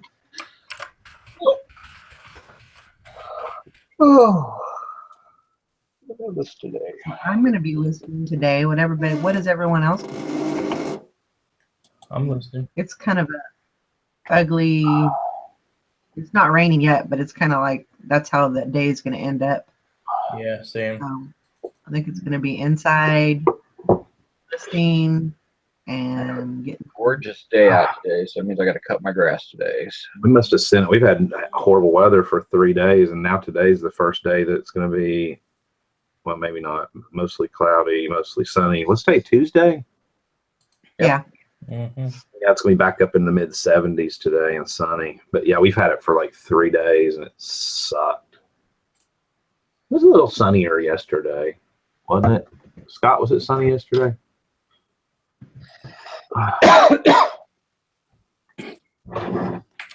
My plan is, if you'll notice, hold on. Wait for it. If you'll notice, that I'm keeping those Ryobi tools, but I'm pretty much down to like nothing left to list here. So that was what I worked on yesterday, was just getting crap out and blowing crap out. Mm-hmm. Right. So I can start over fresh. I'll haul some crap to the front porch, which unfortunately yesterday was trash day, so it'll have to go out next week. But stuff that's just garbage needs to go bye-bye. And then we'll bring another load in from that storage unit. But I've been staring at the same pile. I think that's what's got me. I've been working on like the same pile for like a week and a half, and it's just, I mean, I'm down to like, I was listing I was in a hangout with Eric and Jason last night, and I said, why am I doing this? Like, tell me why I'm listing this item. And they're both like, I wouldn't be listing it. You need to just throw that in the yard sale. You listed a couple of rulers yesterday. Huh? You listed a couple of rulers yesterday. Yeah, but they were really, I mean, that engineering company that makes those, they were technically they're better rulers, but they're still rulers. Well, but the thing is, I was one listing, quantity two, so I looked at it kind of as that, and I had already snapped the pictures of them before I did the research. Yeah, I know. Honestly, I would have listed those too, though.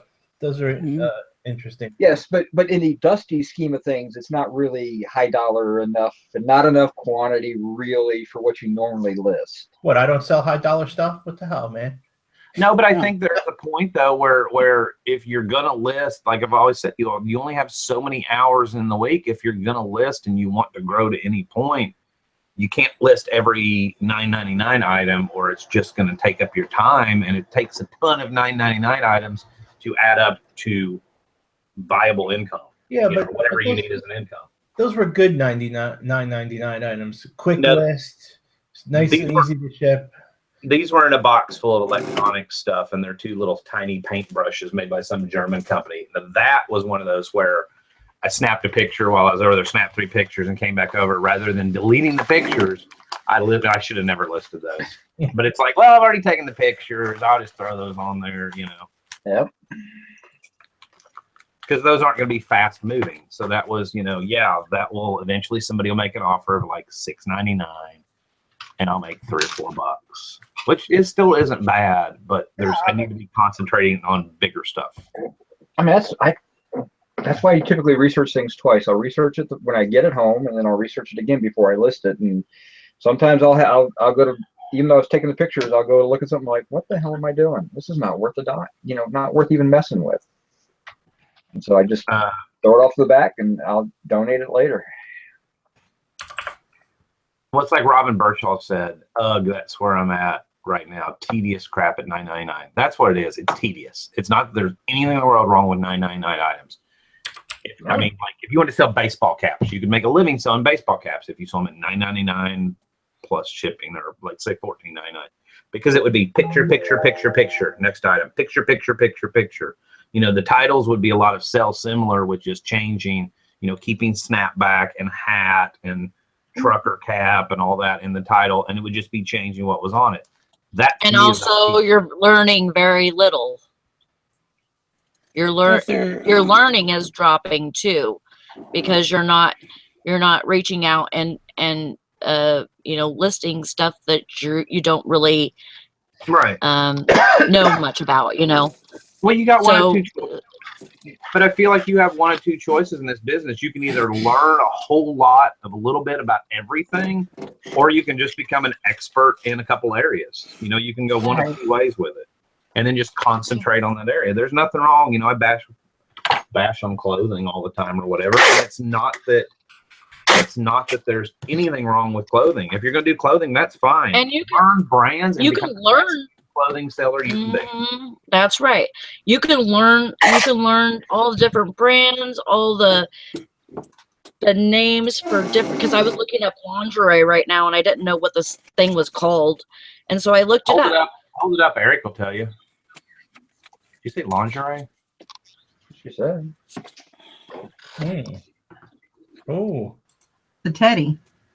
Yeah. No, it's not. It's a camise. Yeah, it's not see-through enough. Chemise. However you say it. Yeah. It's short. Jason wants to know, Jason just typed, can you have your husband put that on and model it, and then I can tell you. Seems like I give you the bird every day now, Dusty. You haven't said anything for like 15 minutes, and all of a sudden, that's why I jumped a minute ago. You went,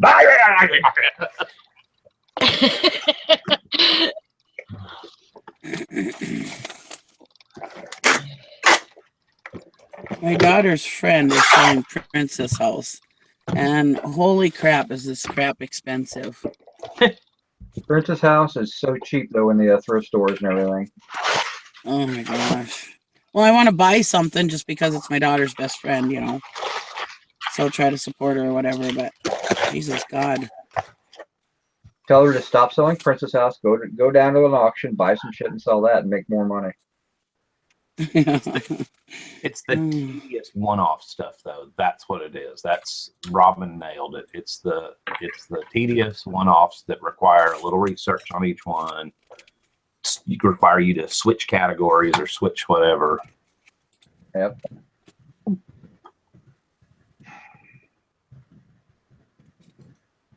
Yeah, but things like drafting rollers and stuff like that, those things sell pretty fast. I know. Yeah, but I had ago. to do research to figure out exactly what it was called, and it turns out it's a something, something, something. I mean, I did learn something on that though. But it was, you know, it was 4 or 5 minutes worth of research to find it. About 3 or 4 minutes. You know, so there was that aspect of it, and that's where I think it becomes tedious. Because it wasn't just a regular ruler, and it wasn't. But we all learned something from it, though. It wasn't just you that learned something. All 3 of us did. Mm-hmm. Exactly.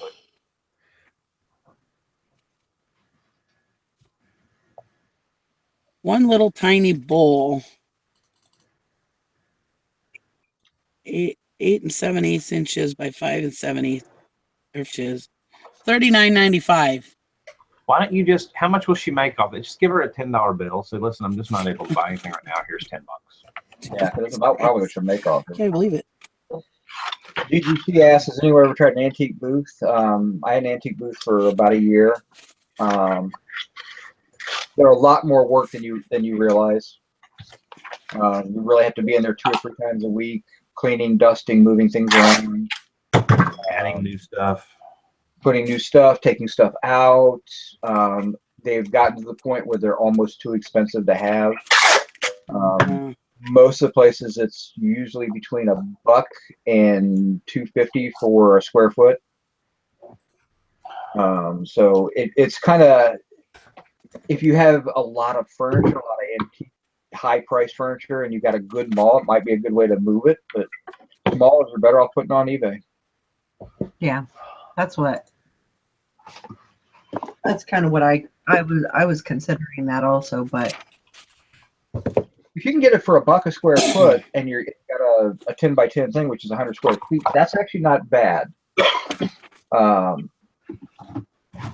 You know, and you can usually make that up. Now, my antique, I took a different tack with my antique.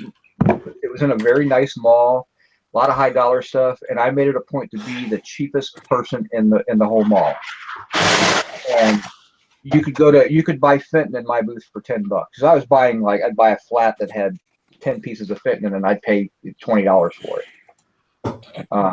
So you could go to my booth, and everybody else had their Fenton glassware at $20, $30 a piece. You could buy it in my booth for $10. And I never had trouble making rent. I always made money in my booth, and I had some big things that allowed me to put them in there. But it's tough when you're selling a lot. You got to get in there a lot. Right. It is a huge maintenance thing. My wife was in it probably 3 times, sometimes 4 times a month. I mean, a week. And then the good thing was there was an auction house attached to that, so I'd actually buy the auction house and just truck it right over to the booth and stuff that I wasn't going to put on eBay. But yeah, it's a little bit of work, and if you don't have time to get there, your booth will suffer.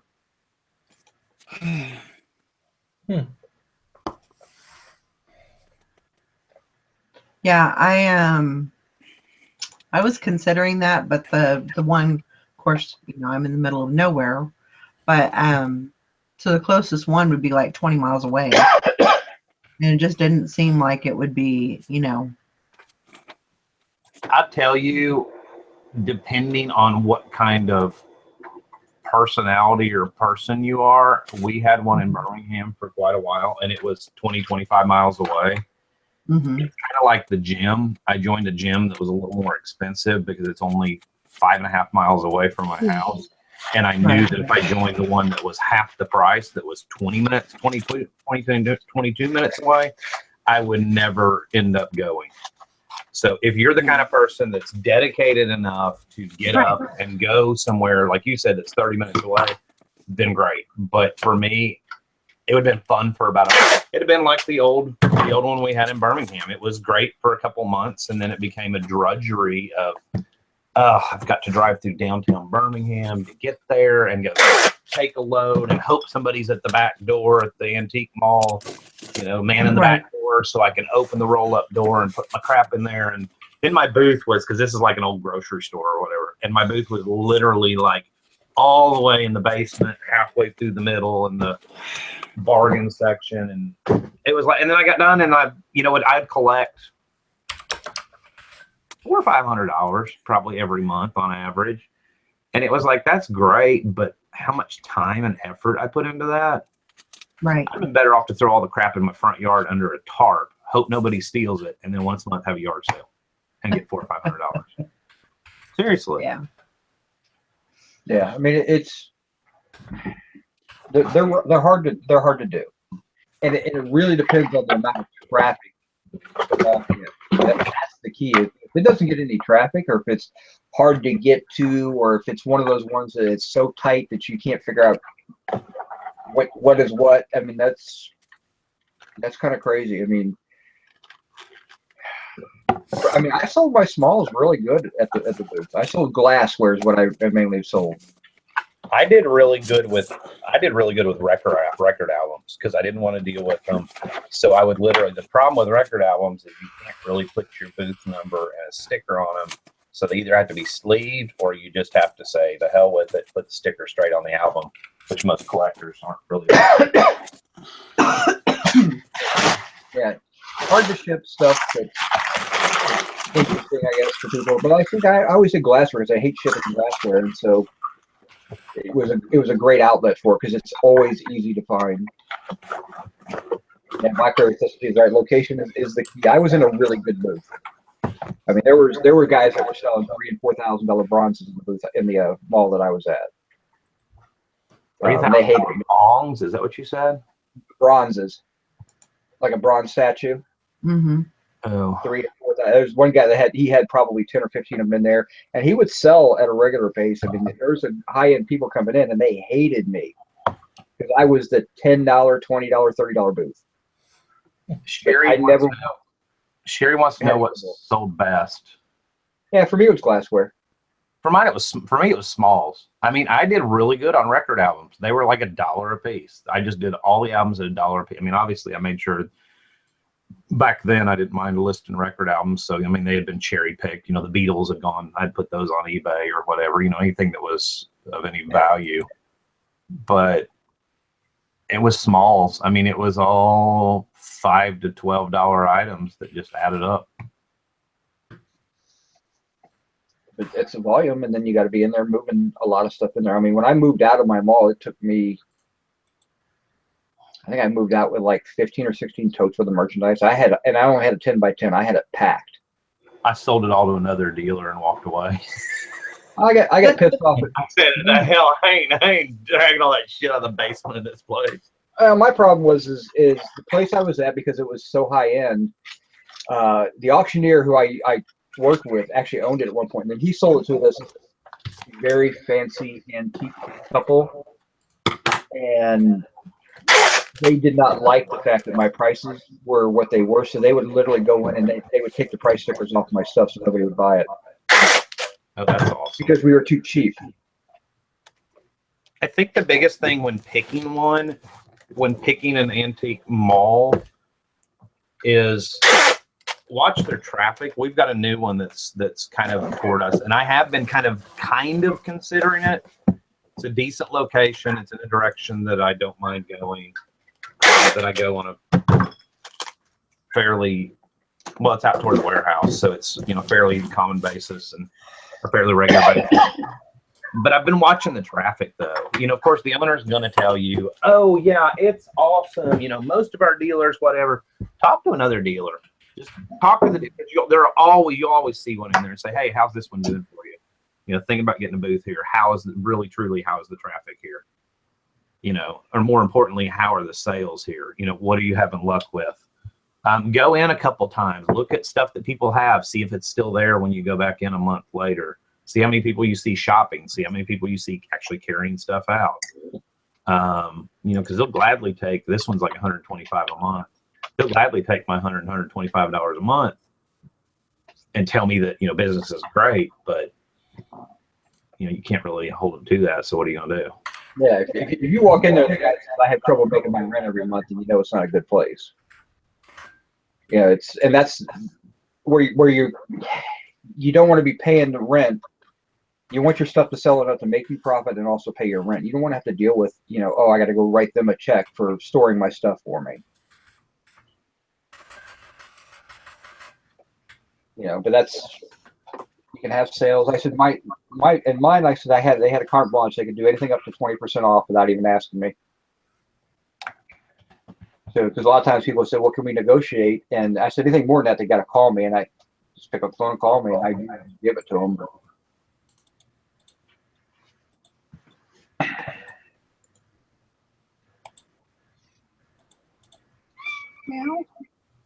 you know what? Now you get to pay. Now you get to pay because I took your dollar offer, you smart ass. And I'll lose $2.60 sending these damn paintbrushes to you, just on principle. Thanks for buying them. I appreciate that. Now pay me $1 before I open an unpaid item case. Oh my God! So you have to offer dollars on his $900 stuff, like I do. That's right. You offer $1 on something like that I should have never listed. You know what? I call that buying a feedback, because essentially you'll probably leave me positive feedback. So that's worth it right there. Yeah, just hopefully it's a good one. But you know what though, Eric? These brushes were actually in with that engineering guys with all his little circuits and stuff like that. He was probably using them to clean. Yeah, really fine. You probably use those with the kind of crap you do. Because they're like super. Oh, paid. Yes. Oh, Heart of Ohio. Return already? I paid. Yeah, Heart of Ohio. There's in Springfield, Ohio. There's a nice little. It's really kind of cool. There's Heart of Ohio Antique Mall, and then right across the highway, there's two other big, huge antique booths. What's really cool about Heart of Ohio is they have Berners auction houses actually attached to it. And it's actually a really nice antique auction house. I've actually bought from them before, but it's like, for me, it's like almost an hour away. So it's just a little too far. It's in the middle of. Springfield's a crap hole, so it's on the edge of that town. But there's nothing else that really draws anybody to Springfield anymore. So. Isn't that where Bart Simpson lives? Yeah, that's about the truth of it there for that town. Believe it or not, that town was voted in 1988 or something like that, the best little town in America. And I actually lived there in 89 and 90, and I moved out because it was just going downhill in a hurry. Oh man, these aren't thick enough. I think if I stick a rice cake in the package with them. Those better go out today, buddy. They're going out right now. I'd send them out tomorrow because you have 1 day handling, right? Just make sure it reaches 260 shipping. Can I print a label? I think I can go through USPS. Can I print a label without actually buying the postage, and then use up some of these Forever stamps that I have, just plaster them all over it for the postage? No, you got to print a label. You just throw hold up your invoice in there a little heavier. You get it, as long as one part of the package is over 1/4 inch, you're fine. He didn't get an invoice. If you want to write that off your taxes, you have to print your own invoice. I'm sorry, for $1, it's not worth the paper. You're the one that accepted. I was sitting there. I actually was about to decline her counteroffer and put "me love you long time." And I had typed all that, and then I was like, you know what? No, I'm going to mess with him. I'm actually going to take his offer, so he has to pay for it. They offer $1 on the NASA thing, then you're going to help him out in the search engine, but he's not going to accept that. So, I tried to offer like under $1, it wouldn't let me.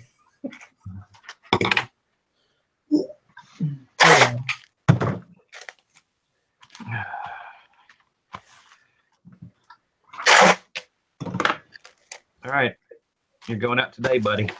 Guess I'll take up painting. It's a new hobby. No, they're detail brushes. Just use them for cleaning your little fine tools and whatever stuff you clean all the time. Oh, okay. I think that's what he was using for because, like I said, he had them. They were in boxes with a bunch of integrated circuit chips and stuff like that. Right. Enjoy. Yeah.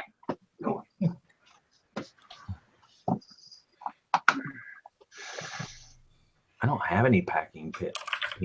Packing peanuts are the devil.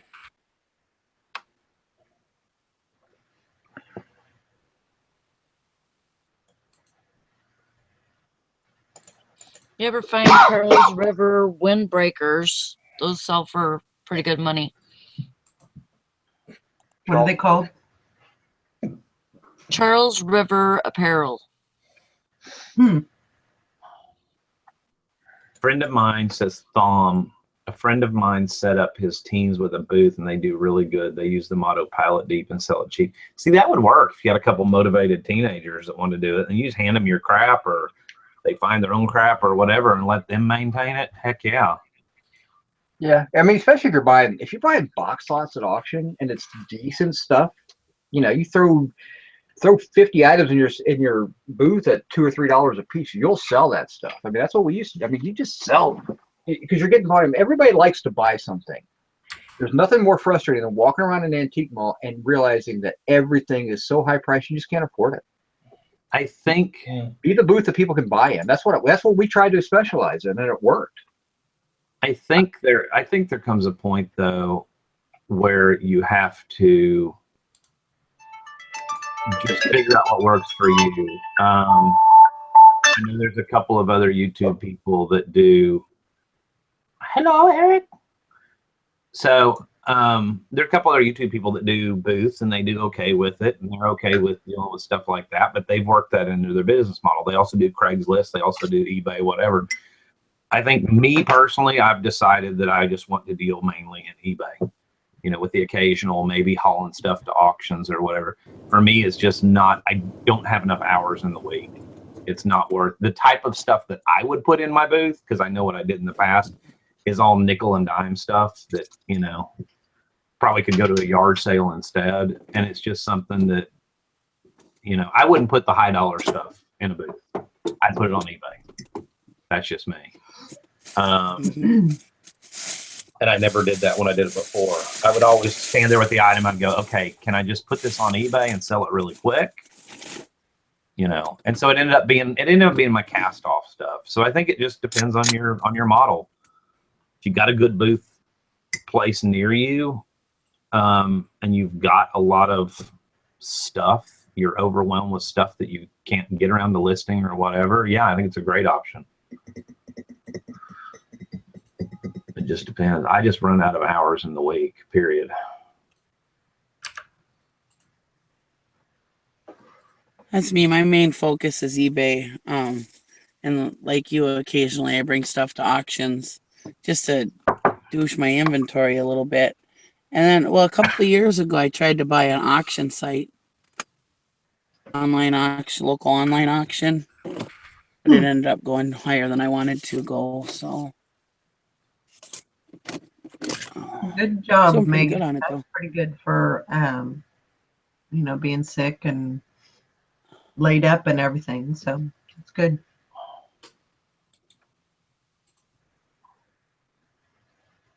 Yeah, that's why I was kind of, you know, I had to weigh all the options and all the pros and cons about, you know, when I was thinking about getting a booth. And the good thing, you know, one of the perks about it was to actually go somewhere and, you know, be able to talk to people and, you know, just kind of Network. Get into that, you know, where you can, because it's a lonely job, you know, sitting here listing. So, but yeah, it might happen when I move to Sacramento or North Carolina or whatever, you know, it might happen. Maybe I can set something up for the 2 months that I'm there and then take it down or whatever. Who knows? I always like doing flea markets because they're fun. Talking to people and stuff, but God, there's just so much work. They are a lot of work. Yeah. My dad sells at flea markets, and me and Sally have both tried to switch him over to eBay and convince him that eBay is the way to go. But he's just old school, and he has no desire to learn. I just told him, you don't have to. You can leave it in your garage. You don't have to take it anywhere. You don't have to load it back up. But and he could make so much more money. Yeah, I enjoy the aspect of talking to people and stuff like that. I mean, that's fun, but yeah, it's just way too much work. And then sitting out there. I remember this one time we went to this one flea market, and it's about probably 30 miles from my house. And every 4th of July, or well, like the second, whatever the weekend before 4th of July is usually when it is. And it's like first come, first serve. You can set up. And I brought all this stuff one day, and me and my kids sat there. It was me and my daughter and my nephew. We sat there all day, got sunburned in like 90-degree weather, and missed out on being and having fishing and whatever.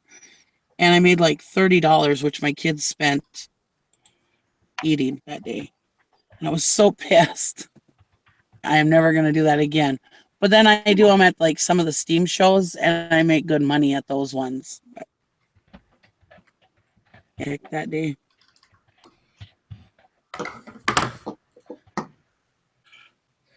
And I do well at rummage sales at my dad's house, but like I said, it's just too much work. I'm tired of doing it.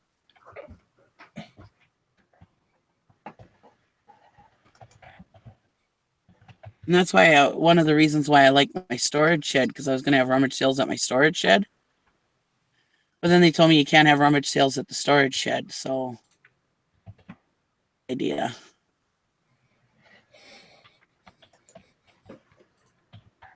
Yeah, I found out that I can only have 2 sales per year, supposedly.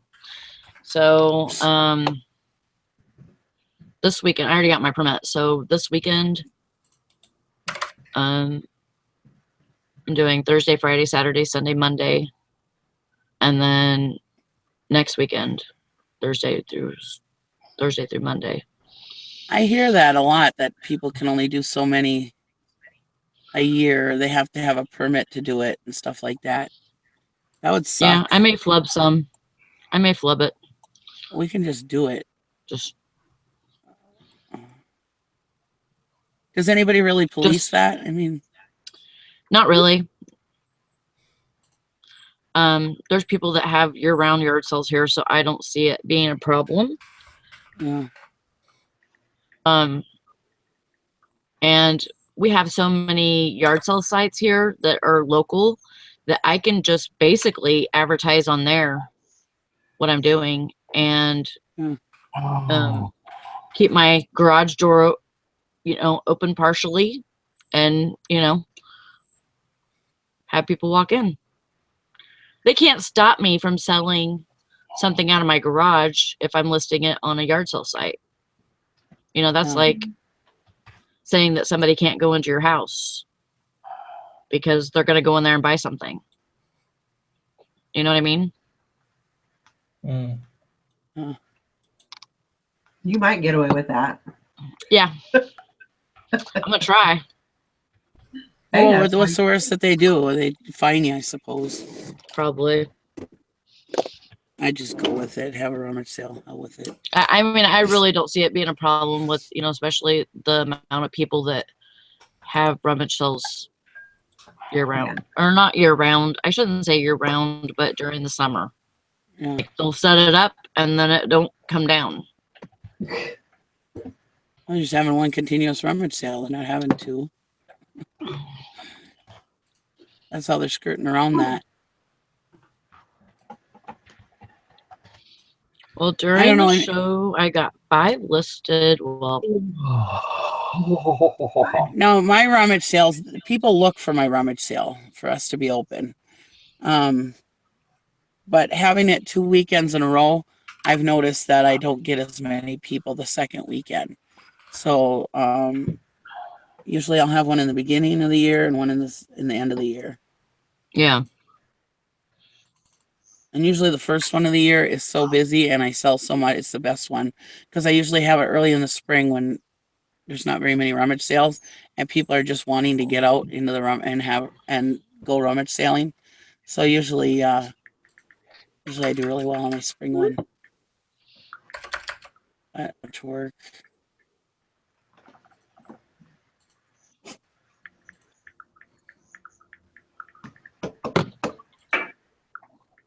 All right, guys, I think we're going to go ahead and wrap it up for the day.